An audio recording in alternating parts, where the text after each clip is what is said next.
अफगानिस्तान में तालिबान राज आने के बाद से तालिबान से हालात संभाले नहीं संभल रहे। कभी अफगानिस्तान सरकार पर कहर बनकर टूटा तालिबान अब टूट फूट रहा है। एनआरएफ और तालिबान के बीच छिड़ी जंग में हर रोज तालिबानियों को खमियाजा भुगतना पड़ रहा है। अब एक बार फिर एनआरएफ ने तालिबान पर जबरदस्त हमला करते हुए 3 तालिबानी आतंकियों को ठोक डाला।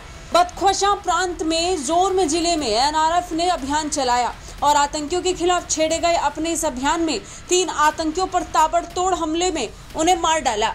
हमले के बाद मारे गए आतंकियों के पास से एनआरएफ ने उनके हथियार और गोला बारूद भी जब्त कर लिए। इस हमले की जानकारी खुद एनआरएफ की तरफ से दी गई।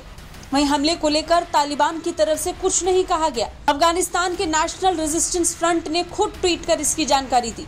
ट्वीट करते हुए एनआरएफ ने लिखा, नेशनल रेजिस्टेंस फ्रंट ने 13 अगस्त 2023 को बदख्शां प्रांत के जोर्म जिले के अधिकार क्षेत्र में सिने गांव में तालिबान आतंकवादियों के अड्डे पर एक अभियान चलाया, जिसके परिणाम स्वरूप तालिबान आतंकवादी समूह के 3 आतंकी मारे गए और फिर तीनों आतंकियों के मारे जाने के बाद उनके हथियार और गोला बारूद एनआरएफ के स्वतंत्रता सेनानियों द्वारा जब्त कर लिए गए।